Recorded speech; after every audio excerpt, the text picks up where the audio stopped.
Bolton வண்டரர்ஸின் ஸ்ட்ரைக்கரான Victor டிபாய்ஜோ செவ்வாயன்று பாரோவில் Bristol street Motors trophy குழு ஆட்டத்தில் பங்கேற்க இருந்தார்.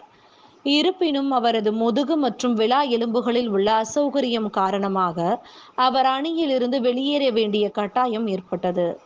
ஆழமான கடுமையான தும்பல் காரணமாக வலி தோன்றியதாக கூறினார். முதல் 4 ஆட்டங்களிலிருந்து 4 புள்ளிகளுடன் லீக் ஒன்னில் போல்டன் 18வது இடத்தில் உள்ளார். பாரோவுக்கு எதிரான ஆட்டத்தில் 3-2 என்ற கோல் கணக்கில் வெற்றி பெற்ற இவர் இந்த ஆட்டத்தில் கலந்து கொள்ளாதது வருத்தம் அளிப்பதாக கூறினார்.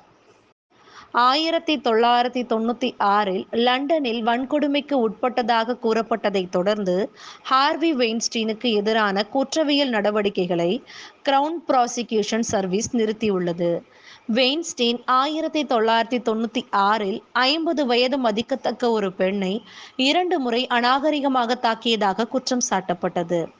இந்த வழக்கில் ஆதாரங்களை ஆய்வு செய்ததைத் தொடர்ந்து ஹார்வி வெயின்ஸ்டீனுக்கு எதிரான குற்றவியல் நடவடிக்கைகளை நிறுத்த சிபிஎஸ் முடிவு செய்துள்ளது. கூட்ட நெரிசலை குறைக்க குற்றவாளிகள் எஸ்தோனிய சிறையில் மாற்றம். சமீபத்திய புள்ளி விவரங்கள் படி சுமார் 1000 இடங்கள் குற்றவாளிகளுக்காக மட்டும் உள்ளன. பால்டிக் மாநிலத்தில் உள்ள குற்றவாளிகள் சிறைசாலையில் உள்ள கூட்ட நெரிசலை நிவர்த்தி செய்ய வேண்டுமென விருப்பம் தெரிவித்துள்ளனர். சமீபத்திய அரசாங்க புள்ளி விவரங்கள் இங்கிலாந்து மற்றும் வேல்ஸ் முழுவதும் உள்ள சிறைகளில் 1098 இலவச இடங்கள் மட்டுமே இருப்பதாக கூறப்படுகிறது. இளவரசர் பிலிப்பின் சவப்பெட்டியை சுமந்த உயர் இராணுவ அதிகாரி ஜேம்ஸ் ரோட்டிஸ் தவறான நடத்தைக்காக இடைநீக்கம் செய்து சிறை தண்டனை விதிக்கப்பட்டது.